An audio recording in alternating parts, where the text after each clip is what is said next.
paper. Hello students, in this lecture I am going to start the chapter of your next unit, that is human physiology. ठीक है, और उसमें हम chapter start करने वाले हैं body fluids and circulation. This chapter is very much important for your examination CBSE as well as entrance point of view. ठीक है, तो इसके अंदर जो चैप्टर का नेम है, चैप्टर का नेम क्या है? Body fluids and circulation. तो सबसे पहले तो हम ये पढ़ेंगे अबाउट द बॉडी फ्लूइड्स. जो एनिमल है उसकी बॉडी में कौन कौन से फ्लूइड्स हैं. ठीक है, फिर हम देखेंगे कि वो सर्कुलेट, पूरी एनिमल की बॉडी में जो भी बॉडी फ्लूइड्स होते हैं वो क्या करते हैं? सर्कुलेट करते हैं. ठीक है, तो वो कैसे सर्कुलेट करते हैं वो चीज़ भी हम देखेंगे. तो सबसे पहले हम देखने वाले किसके बारे में? Body fluids.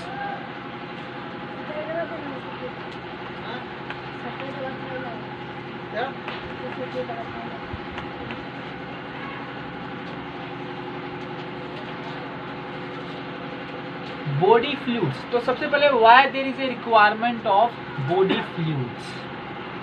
ठीक है, आपको पता है ये जो सिस्टम है, इस पूरे सिस्टम को मैं सर्कुलेटरी सिस्टम भी कह सकता हूँ. तो फाइनली इस अल्टीमेट हम इस चैप्टर में पढ़ने वाले किसके बारे में है? About the circulatory system in animals. तो पहले तो ये है what is the need of circulatory system. तो अगर हम एनिमल की बॉडी को देखें तो हम जानते हैं एनिमल की जो बॉडी है वो कैसी होती है? स्पेशलाइज्ड होती है. Different parts of the body perform different function, अलग अलग फंक्शन परफॉर्म करते हैं. जिस तरह लीवर है, लीवर का फंक्शन अलग है. ठीक है, किडनी का फंक्शन अलग है, ब्रेन का फंक्शन अलग है.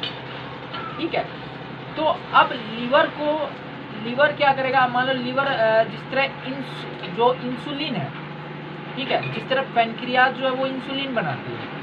अब बना तो रही है पेनक्रियाज इंसुलिन, लेकिन उसकी जो रिक्वायरमेंट है, उसका जो अफेक्ट है वो या तो लीवर के ऊपर पड़ेगा, या फिर मसल्स के ऊपर पड़ता है, या फिर फैट सेल्स के ऊपर पड़ता है.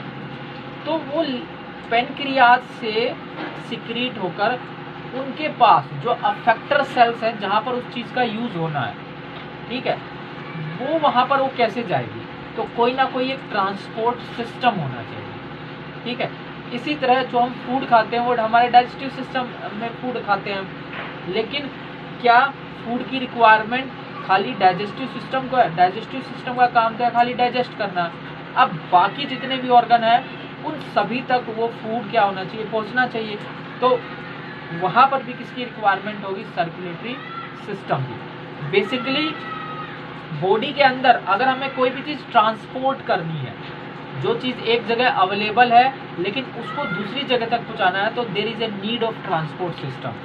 और उसी लिए एनिमल्स के अंदर हम क्या पढ़ते हैं? Circulatory system. ठीक है, अगर हम लोअर एनिमल्स की बात करें तो लोअर एनिमल्स में आप देखोगे उनके आसपास जो वाटर होता है, जो सराउंडिंग में जो वाटर होता है, वो यूज़ करते हैं फॉर देयर सर्कुलेशन पर्पज. ठीक है, वो जिस तरह हमने पढ़ा है किसके बारे में? स्पंज के बारे में पढ़ा है, या फिर हमने निडेरियंस सिलेंट्रेटा के बारे में पढ़ा. तो आपने स्पंज में पढ़ा होगा उनके पास एक वाटर कैनाल सिस्टम होता है. वाटर कैनाल सिस्टम में क्या होता है? जो सराउंडिंग का वाटर है उसके अंदर फूड होता है, उसी के अंदर ऑक्सीजन, मतलब जो रेस्पिरेटरी गैसेज है, वो जैसे ही पानी जो बॉडी के अंदर आएगा तो वो जो सेल्स हैं वो क्या करती हैं? उसे फूड को उठा लेती हैं. ठीक है, जो रेस्पिरेटरी गैस ऑक्सीजन को वहाँ से उठा लेंगी. ठीक है, पिक कर लेंगी, कार्बन डाइऑक्साइड को रिलीज करेंगी, वेस्ट को रिलीज कर देंगी, और जैसे ही वो पानी बाहर जाएगा तो वो वेस्ट को और कार्बन डाइऑक्साइड को बाहर ले जाएगा.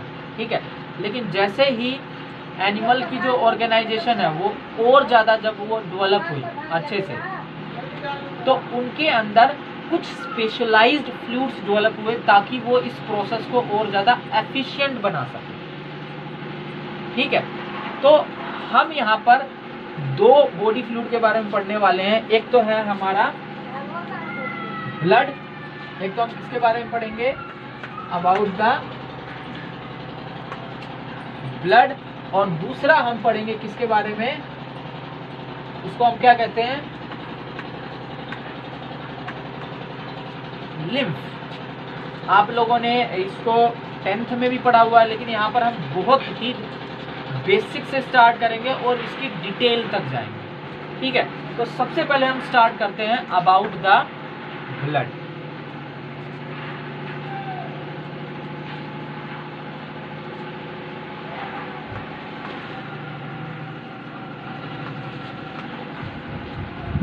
ब्लड आपको पता होगा, ब्लड क्या है, ब्लड इज द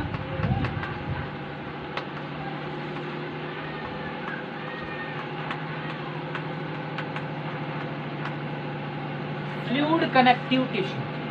कैसा टिश्यू है, फ्लूइड कनेक्टिव टिश्यू। अब जब भी हम कनेक्टिव टिश्यू के बारे में पढ़ते हैं तो कनेक्टिव टिश्यू में हमेशा दो चीज माइंड में याद रखी जाती है, एक तो उसका मैट्रिक्स, ठीक है, सेल्स के आसपास जो मैट्रिक्स प्रेजेंट होता है, और एक सेल्स। तो ब्लड में भी हमें दो ही चीजें याद रखनी है, कि उसका मैट्रिक्स और उसका सेलुलर पार्ट। तो यहाँ पर हमारे लिए दो चीजें क्या हैं, एक तो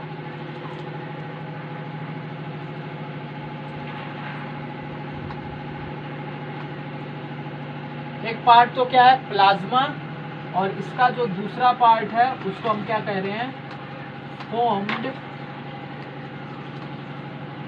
elements. Plasma and formed elements. Plasma क्या होता है, it is the matrix of blood. Blood का जो मैट्रिक्स होता है उसको हम क्या कहते हैं, प्लाज्मा। और लगभग 55% of blood, it constitute about 55% of the blood। जो formed elements हैं,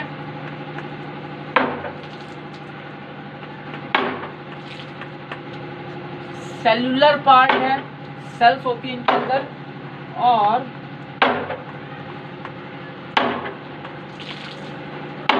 अप्रोक्सीमेट 45% पार्ट होता है। ठीक है, तो सबसे पहले हम देखेंगे किसके बारे में, अबाउट द प्लाज्मा। ठीक है, प्लाज्मा का कॉन्स्टिट्यूएंट देखेंगे, प्लाज्मा क्या क्या चीजें होती हैं और क्या रोल प्ले करता है प्लाज्मा।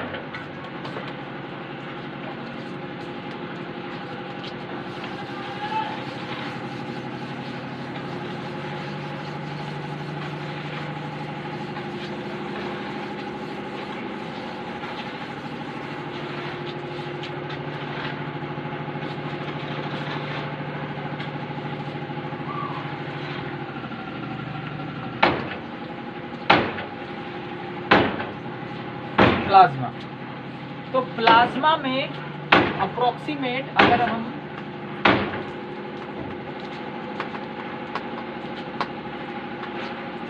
कंपोजिशन देखें तो अप्रोक्सीमेट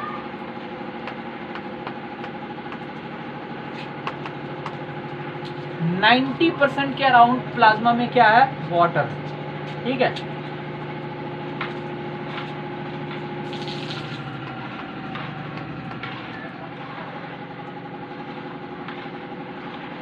नाइन्टी या 92% तक हो सकता है।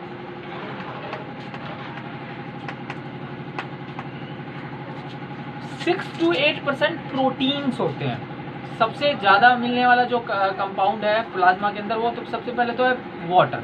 ठीक है, उसके बाद जो है प्लाज्मा के अंदर बहुत ही तरह के, कई सारे तरह के प्रोटीन्स होते हैं। ठीक है, 3 मेजर प्रोटीन्स के बारे में हम देखेंगे। ओके, और इसके अंदर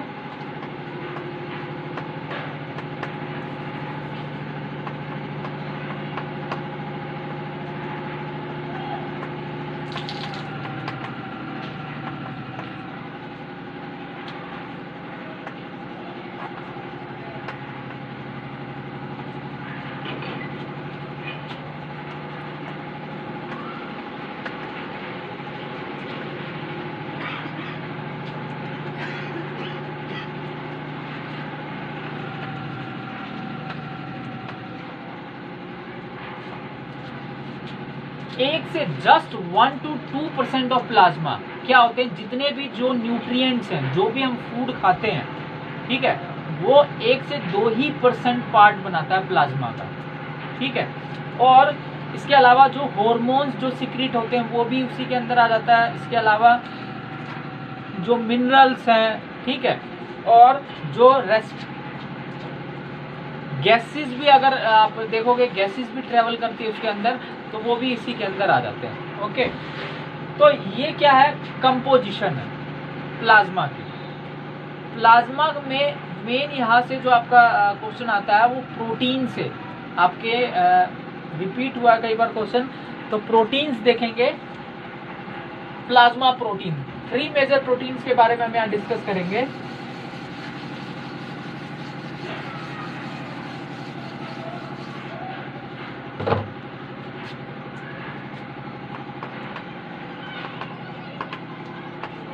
प्रोटीन्स, तो इसमें एक तो जो प्रोटीन है दैट इज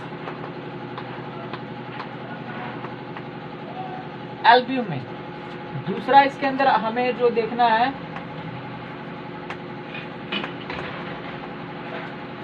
ग्लोब्यूलिन, और तीसरा हमें जो देखना है fibrinogen. These are the 3 major protein, ठीक है। बहुत तरह के प्रोटीन होते हैं लेकिन जो मेजर अमाउंट में वो यही 3 है, एल्ब्यूमिन, ग्लोब्यूलिन एंड फाइब्रिनोजन। बनाता कौन है इसको, सिंथेसाइज्ड बाय लिवर। लिवर इन प्रोटीन्स को बनाता है। ऐसा नहीं कि प्लाज्मा के अंदर है तो इसको जो सेलुलर पार्ट है वो बनाता है। Most of the protein present in the plasma synthesised and released by the liver cells, ठीक है, हिपेटोसाइट्स। तो ये बना कौन रहा है, लिवर बना रही है। इसका फंक्शन क्या होता है एल्ब्यूमिन का,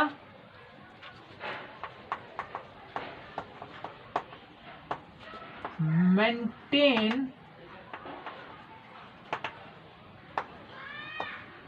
ओस्मोटिक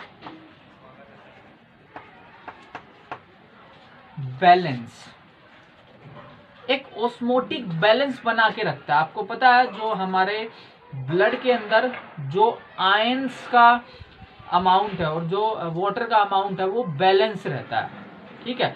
अगर ब्लड के अंदर जो वाटर ज्यादा होगा तो वाटर क्या हो जाएगा, ज्यादा वाटर रिमूव हो जाएगा, ठीक है। कम होगा तो वो आसपास से वो वाटर आ जाएगा, ठीक है। फिर हमारी बॉडी में रिस्पॉन्स भी आगे, जैसे प्यास लगने लग जाएगी। तो आपको ध्यान रखना है जो एल्ब्यूमिन है वो क्या कर रहा है बॉडी के अंदर, ओस्मोटिक बैलेंस, साल्ट और आयन का जो बैलेंस है इसके अंदर, उसको इसमें हेल्प करता है एल्ब्यूमिन, ठीक है।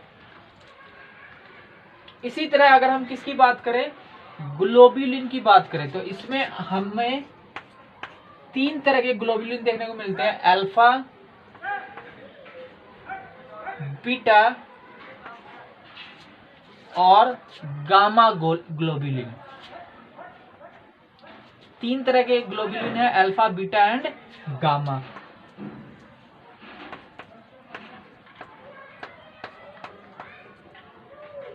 जो अल्फा और बीटा ग्लोब्यूलिन होते हैं उनको लीवर बनाता है, लीवर की सेल्स बनाती हैं, synthesised by liver. Alpha beta globulin को कौन बना रहा है, लीवर की सेल्स बना रही है, ठीक है। जो ये गामा ग्लोब्यूलिन है जिसको हम एंटीबॉडीज भी कहते हैं, आप लोगों ने 10th में इसको जरूर पढ़ा है, एंटीबॉडीज आपने सभी ने नाम सुन रखा है। इसको हम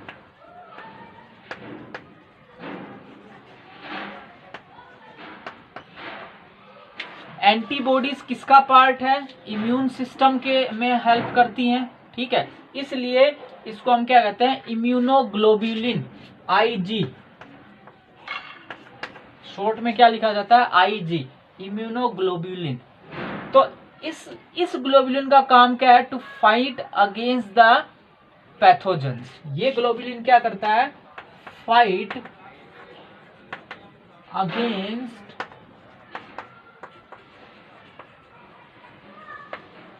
पैथोजन, ये पैथोजन के अगेंस्ट फाइट करता है, ठीक है।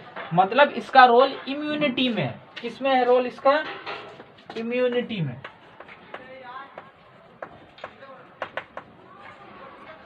लेकिन ये जो अल्फा और बीटा ग्लोबुलिन है, ये क्या रोल प्ले करते हैं? इनका काम होता है हेल्प इन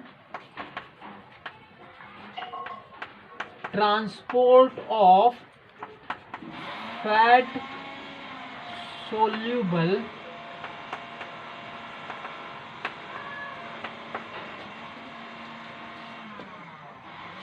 या फिर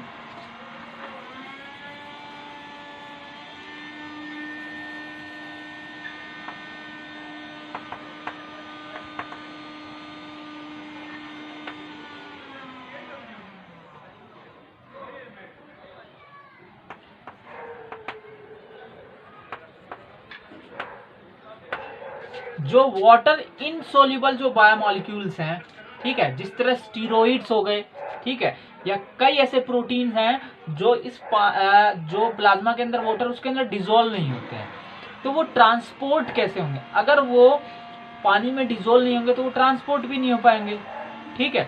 तो उनको किसकी हेल्प से ट्रांसपोर्ट किया जाता है? अल्फा और बीटा ग्लोब्यूलिन, ठीक है। तो ये ग्लोब्यूलिन किसमें हेल्प करते हैं? ट्रांसपोर्ट में।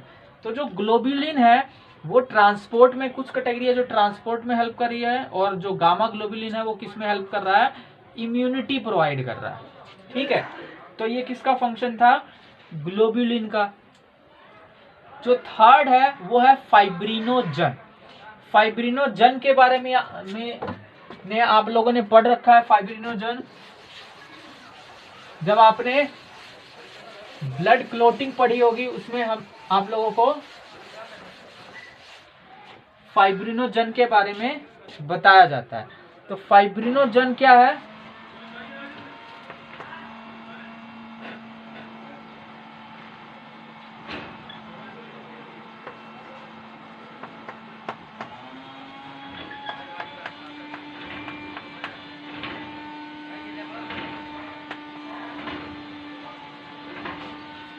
It is a blood clotting factor, fibrinogen.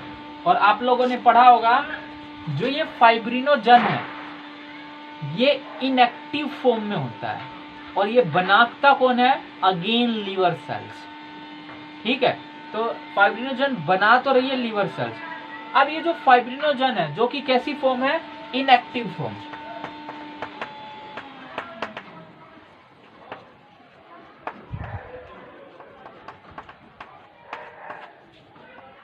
ठीक है। इसकी जो एक्टिव फॉर्म होती है कौन सी होती है? आप लोगों ने पढ़ा होगा। उसकी एक्टिव फॉर्म को हम क्या कहते हैं? फाइब्रिन, ठीक है। इन दोनों में डिफरेंस क्या होता है? ये जो फाइब्रिन है ये कैसी होती है? फाइब्रस, इसलिए इसका नाम लग रखा है।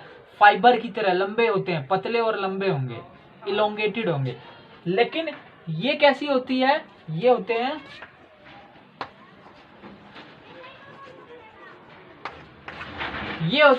Globular, almost spherical. इसलिए ये तो सॉल्युबल होते हैं, ये इनसॉल्युबल होते हैं। तो जो फाइब्रिनोजन है जो कि इनएक्टिव फॉर्म में है वो प्लाज्मा के अंदर सॉल्युबल फॉर्म में है, ठीक है। लेकिन जैसे ही इंजरी होती है, पूरा मैकेनिज्म जो है मतलब ओवरऑल मैकेनिज्म आप लोगों ने पढ़ा हुआ है, जैसे इंजरी होती है तो फाइनली एक कंपोनेंट बनता है जिसको हम कहते हैं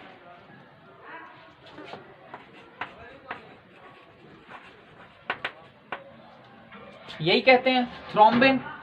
ये थ्रोम्बिन ही क्या करता है? फाइब्रिनोजन को फाइब्रिन में कन्वर्ट कर देता है, जो कि इसकी कैसी फॉर्म है? एक्टिव फॉर्म है। इस चैप्टर में हम फिर से इस प्रोसेस के बारे में बहुत अच्छे से डिटेल से देखेंगे। तो ये क्या है? फाइब्रिन एक्टिव फॉर्म है। अब ये जो फाइब्रिन है ये क्या कर देता है? जहां पर भी कट लगा है, ठीक है, जहां जो एरिया कट हो गया, जहां पर ब्लड वेसल कट गई है, उस एरिया को क्या कर देता है? सील कर देता है। क्या कर देगा? ये सील द कट एरिया। तो इसको बनाने के लिए कौन रिस्पॉन्सिबल है? फाइब्रिनोजन। तो फाइब्रिनोजन किस में पार्टिसिपेट कर रहा है? ब्लड क्लॉटिंग में। तो ये 3 मेजर प्लाज्मा प्रोटीन है जो आपको पता होने चाहिए, ठीक है। अब अगर हम फंक्शन देखें प्लाज्मा का, तो प्लाज्मा का जो बेसिकली जो फंक्शन है वो ट्रांसपोर्ट से रिलेटेड, मैंने आपको बताया न्यूट्रिएंट का ट्रांसपोर्ट करना, ठीक है, हॉर्मोन्स का ट्रांसपोर्ट करना, कई तरह के आयंस होते हैं इसके अंदर। अगर हम कैटायंस की बात करें तो जो मोस्ट कॉमनली कैटायन है वो सोडियम आयन है, इसके अलावा कैल्शियम आयन भी होगा, ठीक है, पोटेशियम आयन भी होगा, तो और भी दूसरे तरह के आयन होते हैं। एनायन में बात करें तो क्लोराइड आयन होता है, ठीक है, फोस्फेट आयन होता है, सल्फेट आयन होता है, कई तरह के आयन्स होते हैं। तो उनका बैलेंस रखना, ठीक है, वो भी किसके अंडर आता है, प्लाज्मा के अंडर ही आता है, ठीक है। तो ये प्लाज्मा का फंक्शन है। नेक्स्ट जो इसमें हमें इंपॉर्टेंट देखना है, काफी इंपॉर्टेंट है, वो है फॉर्म्ड एलिमेंट, जो कि सेल्यूलर पार्ट है।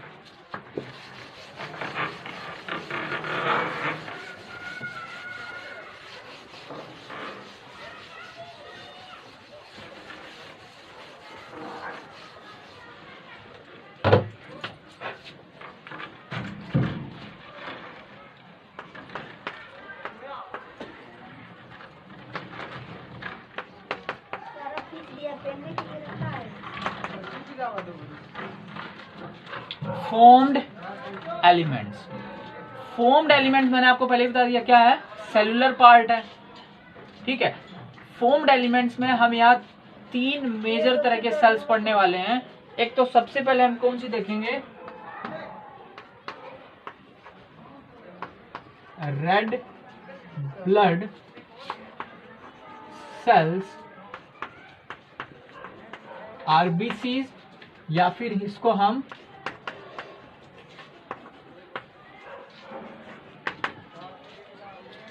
अरिथ्रोसाइट्स भी कहते हैं, ठीक है, रेड ब्लड सेल्स या फिर अरिथ्रोसाइट्स।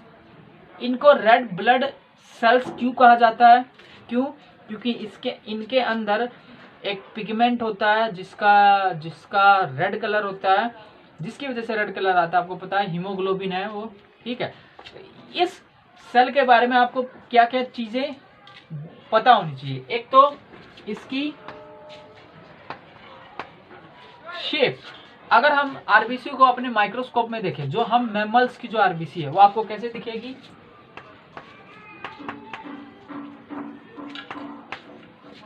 बाइकॉनकेव। बाइकॉनकेव आप लोगों को सभी को पता है कैसा होता है बाइकॉनकेव, लेंस देखा है बाइकॉनकेव। इसमें क्या है, सेंटर जो है वो कैसा होगा, thin as compare to ends, ends क्या होंगे, थिक होंगे, ठीक है। तो वैसे ही आरबीसी जो सेल होगी उसका जो सेंटर होगा वो थिन होगा, किसके कंपैरिजन में, उसका जो आसपास का जो उसका सरकमफ्रेंस वाला जो एरिया है, पेरिफेरी वाला जो एरिया है उसके कंपैरिजन में, ठीक है। बाइकॉनकेव शेप है और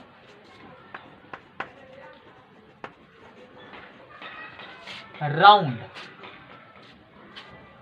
गोल होती है। अगर ऊपर से आप देखोगे तो आपको कैसी दिखेगी, गोल, और साइड से अगर देखोगे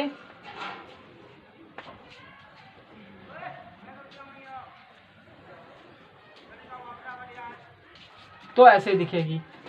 साइड से अगर देखोगे तो आपको कैसे दिखेगी, ये बाइकॉनकेव। अगर ऊपर से देखोगे तो आपको कैसे दिखेगी, ये राउंड। तो ये ध्यान रखना, जो मैमल्स की जो आरबीसी होती है वो कैसी होती है, बाइकॉनकेव और राउंड, ठीक है।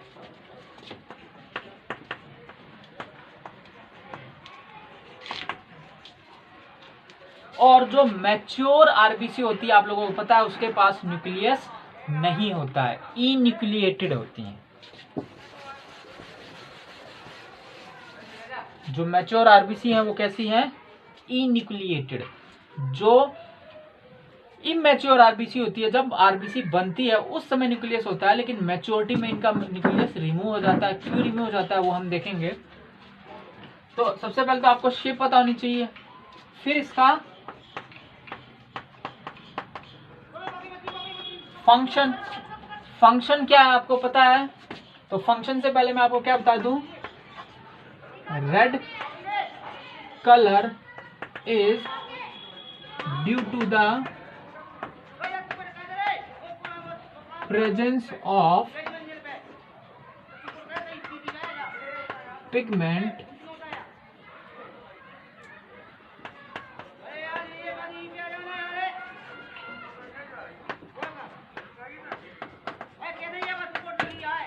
हीमोग्लोबिन। जो रेड कलर का जो पिगमेंट है वो क्या है, हीमोग्लोबिन। इसकी वजह से रेड होती है। ठीक है, करता क्या है, HB is use to transport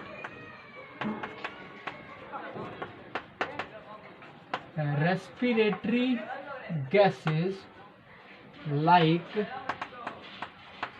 oxygen and carbon dioxide.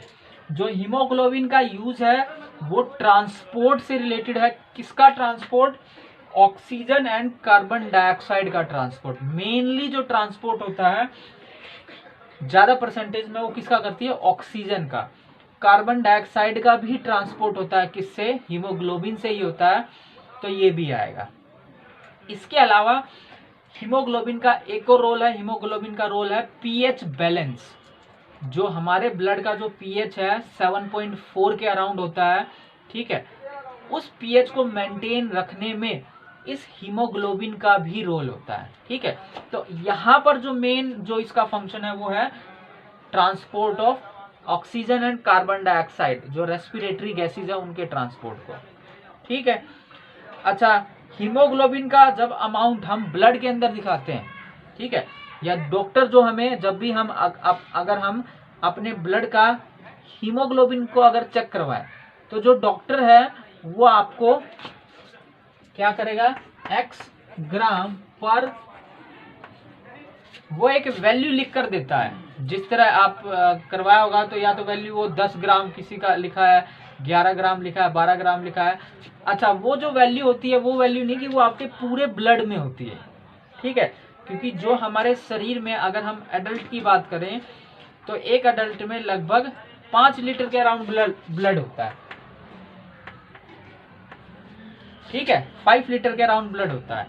ये जो वैल्यू दी जाती है ये दी जाती है पर डेसीलीटर। पर डेसीलीटर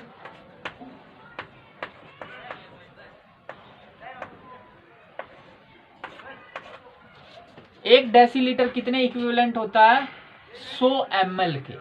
तो अगर आपको बता दिया जाए कि आपके 100 ml में इतना हीमोग्लोबिन है तो आप पूरी बॉडी के अंदर कैलकुलेट कर सकते हो। मतलब जितना आपकी बॉडी में ब्लड है उसमें आप इजीली कैलकुलेट कर सकते हो। तो आपके पास अगर 5000 ml ब्लड है और आपके 100 ml में कितना है, मान लो 10 ग्राम है, तो 5000 में कितना होगा, मल्टीप्लाई कर दोगे। ठीक है, तो इस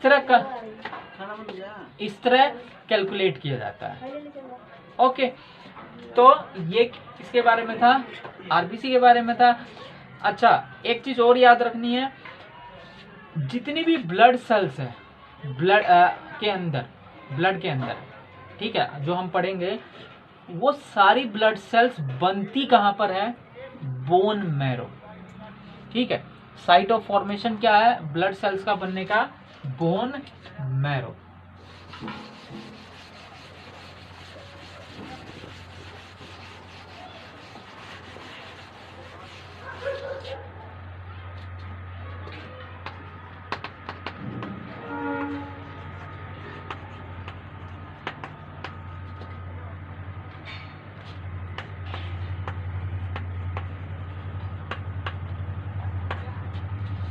बोन मैरो। ठीक है, अब ये जो बोन मैरो है इसमें कौन सी सेल्स होती है जो ब्लड सेल्स को बनाएगी, सेल का नाम क्या है, स्टेम सेल होती है। ऐसी सेल्स को हम स्टेम सेल कहते हैं और उस स्टेम सेल्स का नाम क्या है, हीमेटोपोएटिक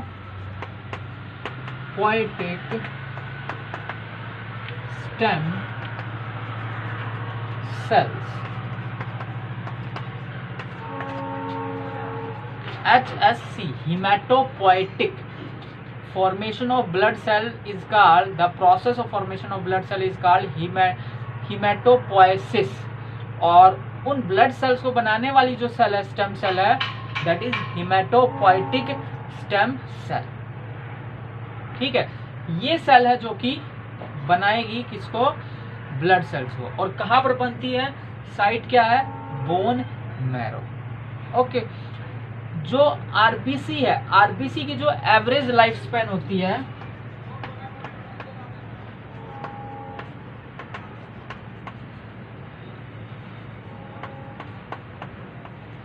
आरबीसी की जो एवरेज लाइफ स्पैन है वो क्या है, 120 डेज, 120 दिन तक ये सरवाइव करती है। ठीक है, उसके बाद डिस्ट्रक्शन हो जाता है, इनको किल कर दिया जाता है, मार दिया जाता है, इनएफिशिएंट हो जाती हैं। फिर होता क्या है, then these cells are destroyed in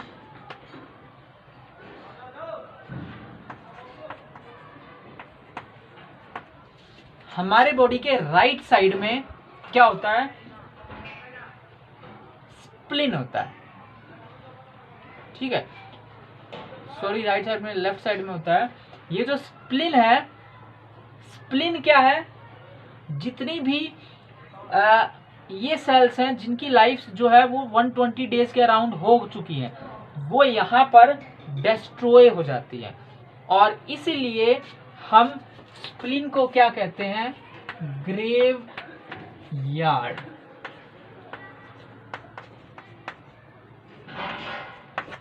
of RBC, जो स्प्लिन है वो आरबीसी के लिए क्या है, ग्रेव यार्ड है, उसका शमशान घाट है।